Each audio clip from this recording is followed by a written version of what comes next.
Back2Back Ministries provides care for today and hope for tomorrow to children and teens in Monterrey, Mexico. Teens leave the children's homes at the end of their public education, the 9th grade. We invite them through our Hope program to enter into a loving, encouraging family.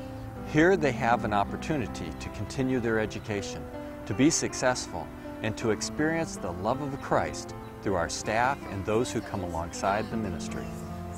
For perhaps the first time in their lives, they have hope for tomorrow. After I finished my college degree this year, I hope to go to the United States, where I would use my degree in a bilingual setting and teach English. I want to be an architect.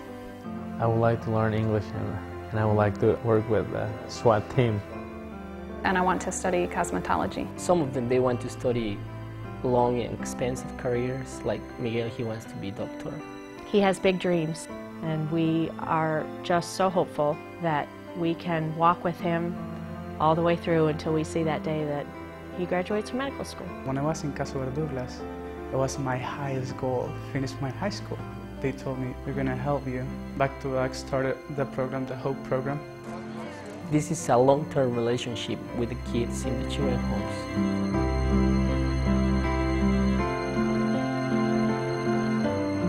In the past, we primarily focused on serving in the different orphanages we work in.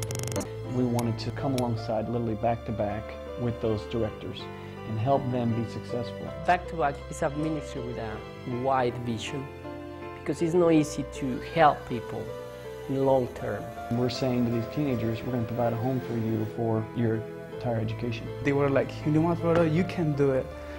I bet you can do it. We're saying, hey, you have the opportunity. You are able to be successful. Inside the heart of every child is potential that only the Father in heaven can see. We just got to be able to sit around and watch these kids achieve things that we never dreamt for them, and certainly they never even dreamt for themselves, that only an eternal God who has the whole thing in his whole mind could have thought up. We're sharing not just the gospel but our lives as well, and I love the fact that when students come and they live here and they're part of our campus, that they do get to see how we parent our children, how we love our children, how we love our wives and serve our wives. How children, especially boys, respect their mother. You know, how a family sits down and has meals together, prays together. I hope that they can see what a healthy family life can look like. Many of them have not ever seen a healthy marriage. You know, what a father who stays with his family looks like, and how they interact with their children, how they take care of them. The guys, I met them in Caso Verduras. I've been living with them since I was 10 years old, so we are like brothers. When we came here into Joshua's house, we met Juan and Rosa. They became like a father and a mother to me. We are like a family, and I don't know, it's just so cool, you know? I've changed a lot since I arrived here. I feel all of the help and support of the people here. See how independent they become and how confident they become. I'm studying right now at the University of Regiomontana in the program of education. I'm going to be finished this year with my undergraduate degree, my bachelor's degree. High school was my highest goal. Right now I'm going to finish college. Cesar is now in his first year at university. When I open up my home email and I see a note from him, it excites me to kind of learn about what's going on in his life down in Monterrey. I have a binder here of hundreds of letters that I've written back and forth with Miguel.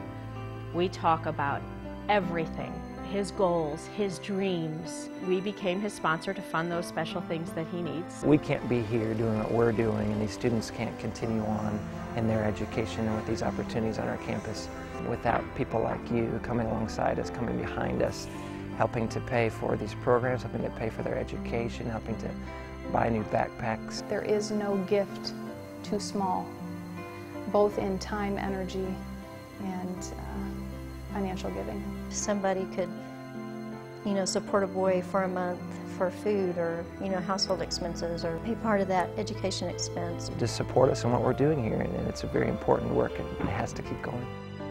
First, I want to thank God for the opportunity that He gave me to be here, and also to thank people like you to have the heart to help and support young men and women. So to watch their leadership and then their spiritual and physical development, and really to share their testimony with other teens that are coming up is really empowering. Well, I just want to thank God for this opportunity, for the life of all the guys here, and for Back2Back, and for all the people who support us.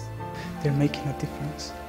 He has the whole picture in mind, and all he's asking from us is obedience and taking the next step. As each step increases towards this path he has, we need more and more people beside us and behind us. And what started out as Todd and I taking one step and not knowing what was in front of us, now we have a community of 60 people, but we're going to need exponentially a much greater community to pull off what God has here for us. And so we just want to invite anybody who would like to come be a part of our community.